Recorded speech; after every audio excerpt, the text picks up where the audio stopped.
Good afternoon and welcome to Virginia Family Network's Lunch and Learn. This month, we are going to be talking about executive functioning skills, kind of learning what they are and how to help our kids gain more tools to be able to use these tools more effectively. Lots of tools going to be used today. So, what is executive functioning? So, this is the tools that play a critical role in our ability to tackle multi-stepped tasks, um, such as organizing and managing our time. It's the way we engage in conversations with our friends. They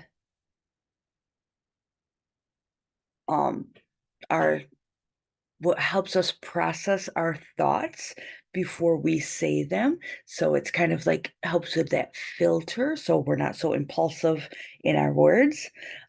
Supporting children's executive functioning skills are very essential. As parents, we are here to provide assistance and guidance in the support and the growth of these skills. We kind of want to help our kids be set up best. So there's a lot of things that we do when kids are really little, and then school will also build on some of these. And at home, we still need to be kind of helping them with their executive functioning skills. So when you think about your child, do they leave a trail of items wherever they go? Do they struggle to pick up their things when they're asked? Or even when they're not asked? Do they see homework as a chore? Um, do they forget to hand in their work? Are they easily and frequently distracted? Do they lose things? Does it take a really long time for them to get into the shower? Um, are you constantly reminding your children about really important things as don't forget to hand in that homework. Don't forget we're doing this after school. Don't forget to clean up your room. Do you notice your child runs late? And is there a struggle for them to communicate their feelings and their thoughts? If you can relate to one or more of these examples, your child may have executive functioning weakness, and this can significantly impact their ability to accomplish tasks with independence.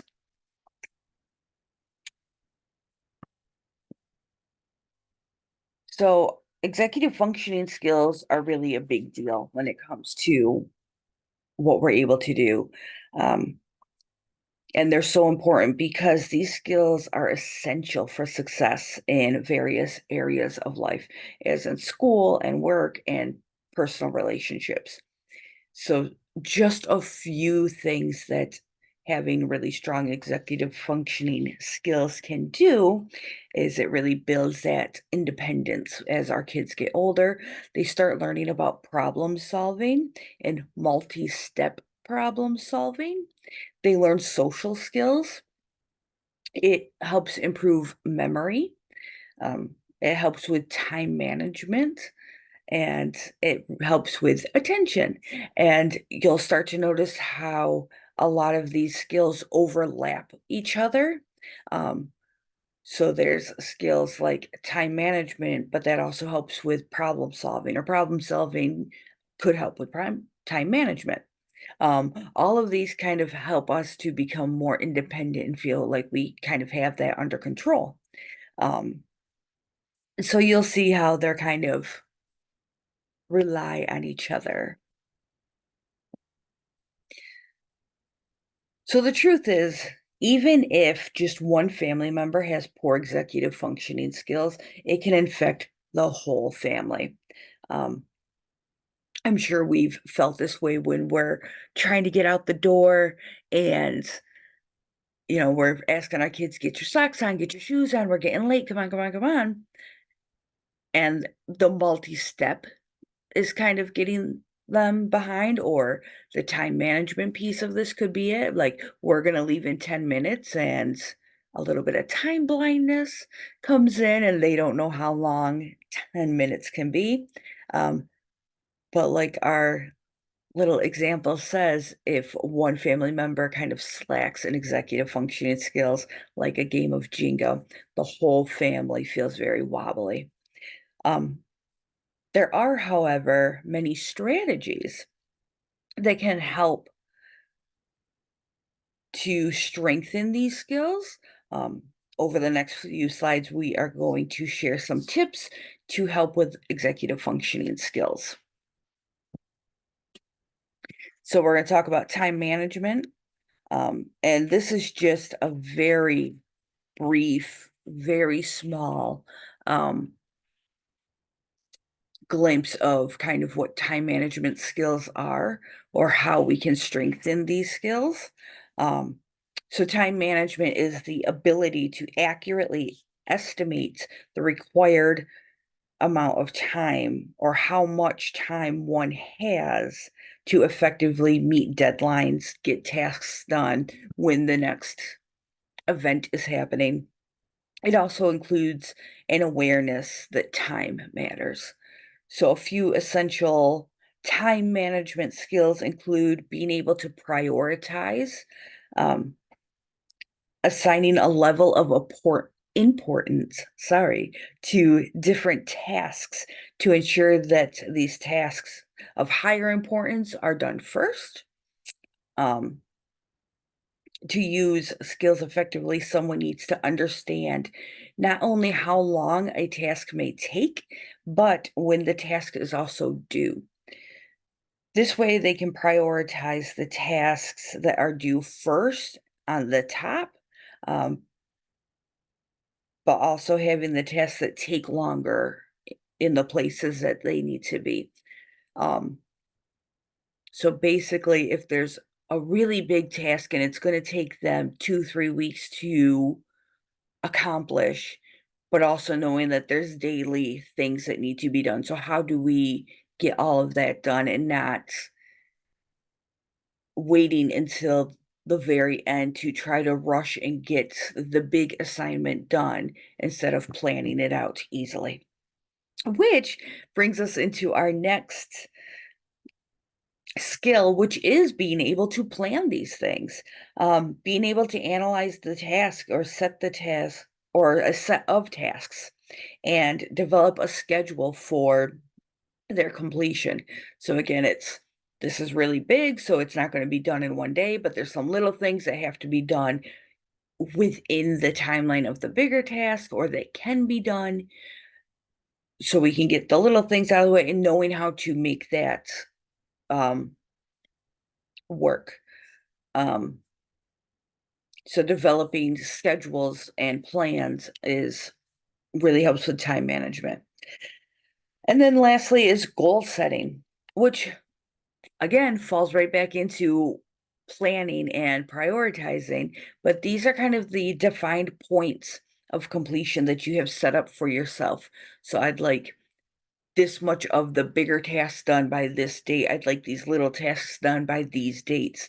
Um, it could be a bunch of little tasks that are also due about the same time. So it's, how am I going to break them up to get them completed within the same amount of time? Breaking larger tasks into realistic goals allows people to feel more accomplished.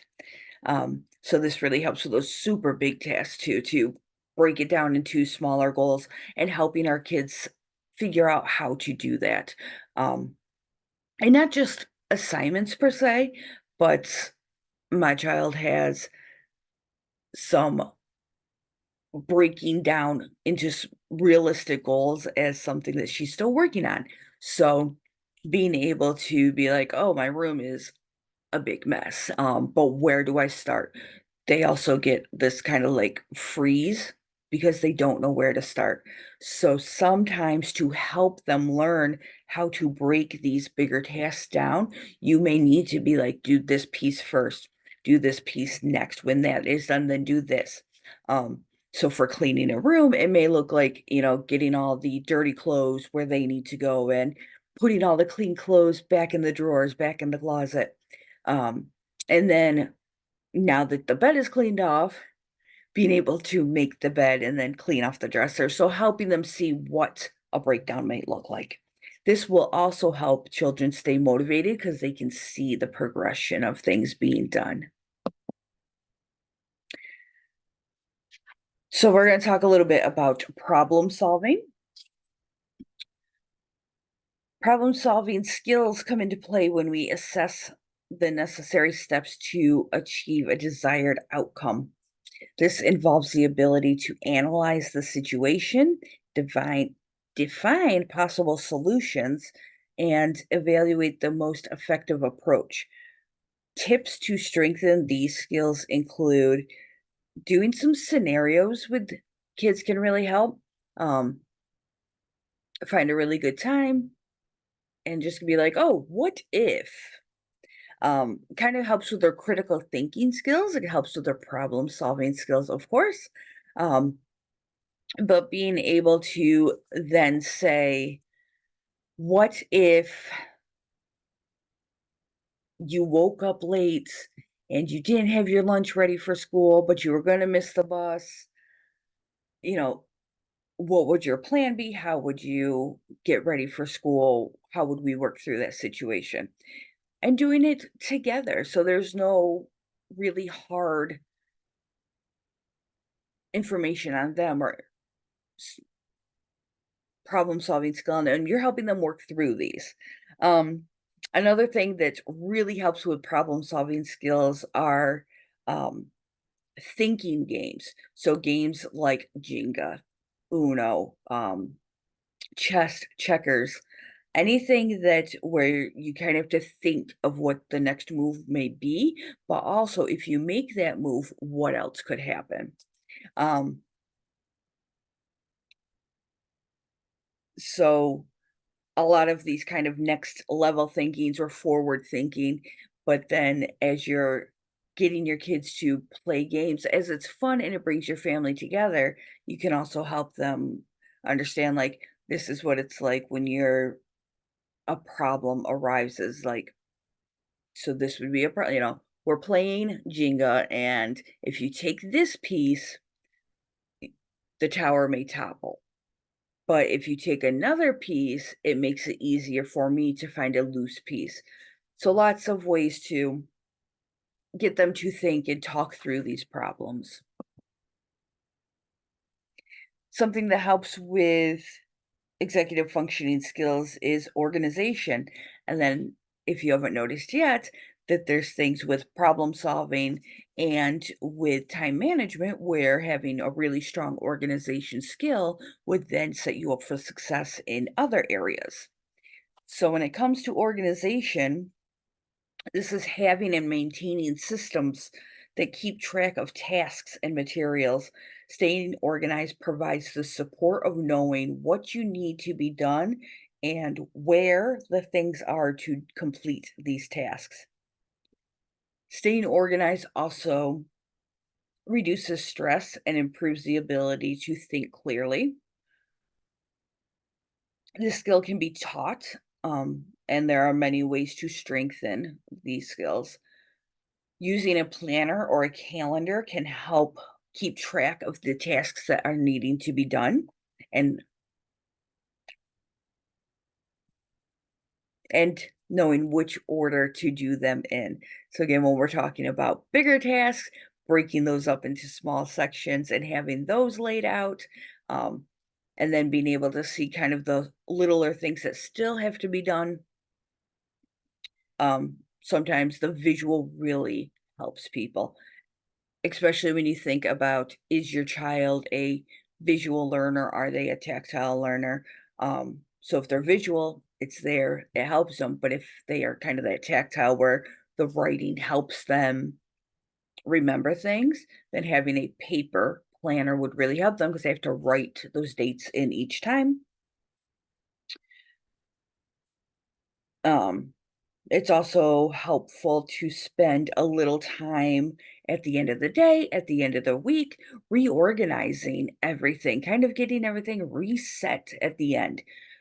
You'll then know where your things are, where the scissors are, the pens, the pencils, the homework, um, and having a system of keeping those things organized.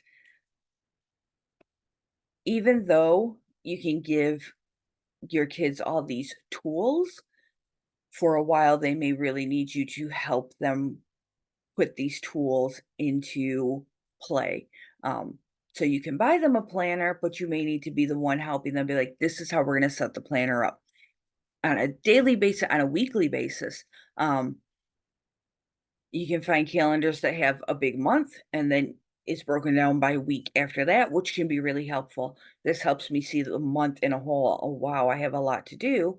But then each week you can be like, oh, it's only one thing. That's not as intimidating. And then we're kind of right back at that motivation piece. Um, and when it comes to organizing things, reorganizing things, you can really help your child by getting all the things to help them stay organized, but for a while, you may need to be the one being like, "And this goes back in its place, and this goes back where that belongs. Put your homework in the folder to go back to your teacher." So, a lot of it is helping your child with learning these new skills, but they can be learned, and that's the point of today's talk. So, we're also gonna talk about flexibility because this is also a skill that can be learned. So, flexibility is the ability to adapt and to change. This includes being able to go with the flow when things don't go as expected or when there are changes in the schedule that you didn't foresee happening. You may notice that many times these executive functioning skills overlap. Um, So having strong problem solving skills is a way to assist in these flexibility skills, especially when changes come up that you didn't expect. So kind of a, so what do we do now if this has to be done sooner than I thought, but I was going to work on this today instead because as easy as it may be like, oh, so do the new thing now and do this another day. Our kids don't always see it that way. Sometimes they get into this is what I already thought was happening, and when a change comes, it really throws a monkey wrench into what I thought I was gonna be able to do. Um, so being able to help them problem solve and learn to be flexible really helps later. So again, using that same calendar or planner, being able to put changes in. So you're not going to go to your after school program today because there's a dentist appointment, but that's on your schedule already. So just remember that's coming up. Um, and then discuss change. How does it make you feel? You know, I will do the best to let you know when changes are coming before they immediately are upon us. But is there anything that helps you when these big changes happen that we didn't know were gonna occur? And a lot of it is just kind of talking it out. I really wanted to go to the park today, but now we have to do this instead. And making a plan can really help too. Be like, I understand that that's what you wanted to do. So why don't we make a plan to go to the park at this time instead? And that kind of helps them learn about being able to be flexible and how things can still work in what you thought was going to happen with just a little bit of change.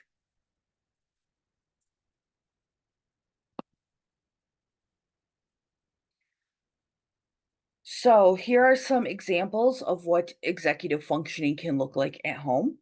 Um, Sometimes it's you've asked your child to go upstairs to get their uniform for baseball or socks and shoes or whatever it is they need.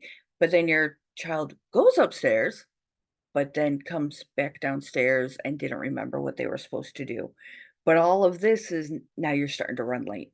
So this is kind of what a dysfunction might look like at home. or when you're telling your child to clean your room, and then they start cleaning, which is great, but then they get distracted by some things that they forgot that they even had. Um, and then lastly, your child or you give your child car keys. Can you go to the car, get this out of the back seat, come back in? They put the car keys down, but they have no idea. They don't remember where they put the keys.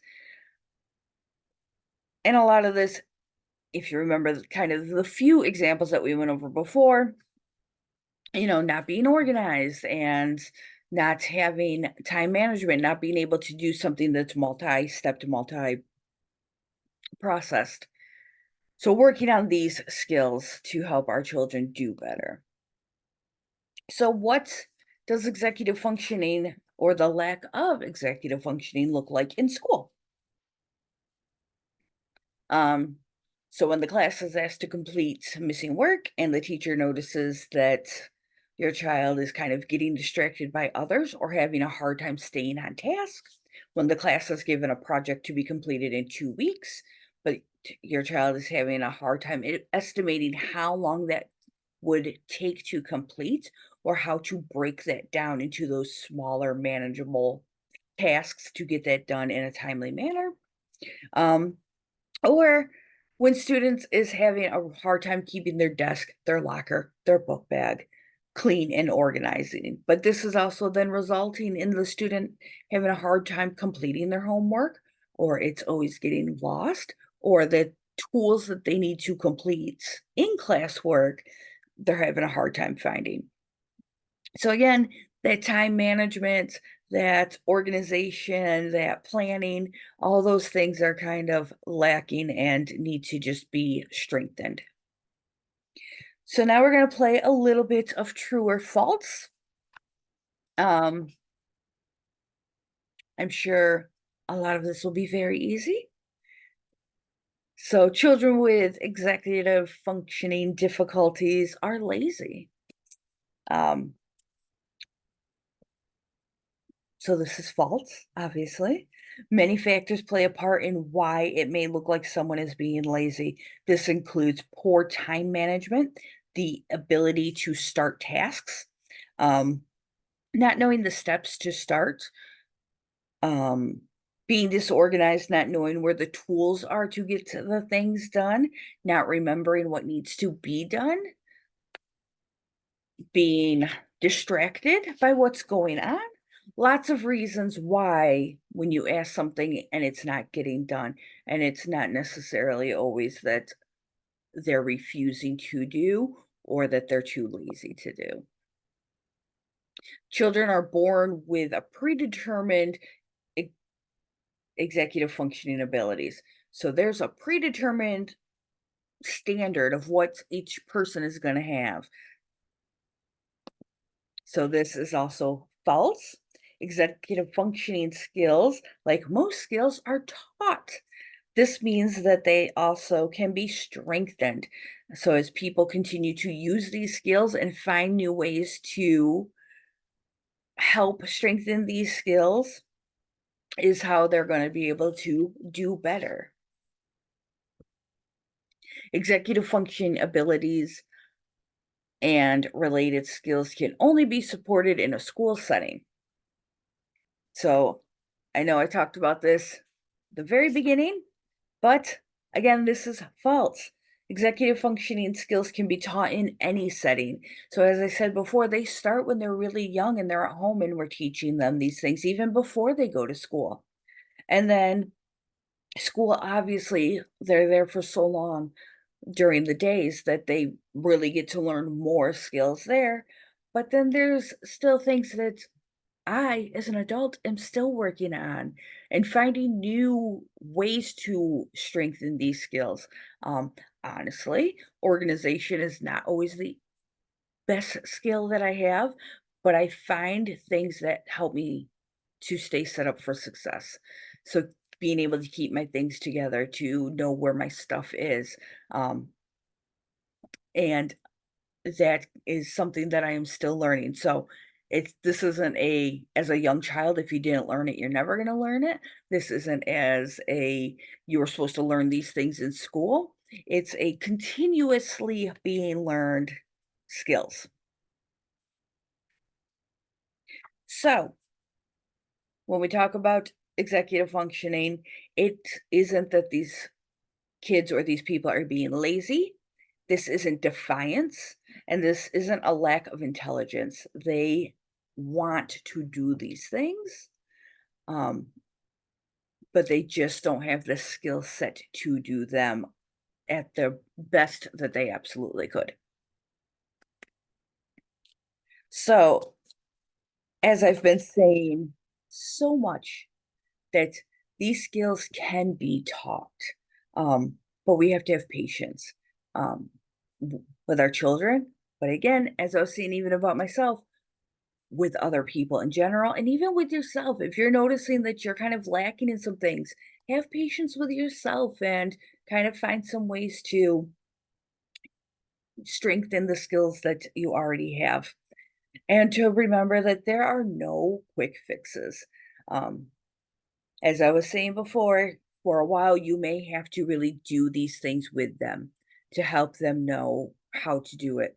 So, putting the things in the planner, putting the dates, the times, when they're wanting to kind of reorganize and reset their bedrooms or their where they're doing their homework, their workspace, being like, this goes here, that goes there. Start that way until they can kind of start seeing these things themselves to really have these conversations about changes that may happen so they can continue to learn to be flexible. So, lots of ways where we're just going to have lots of patience.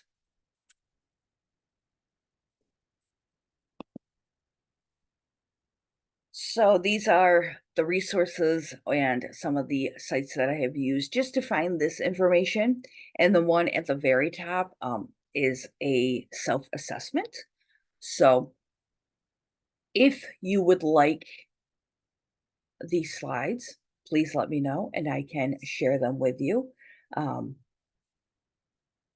my email is here. I can also put my email down in the chat.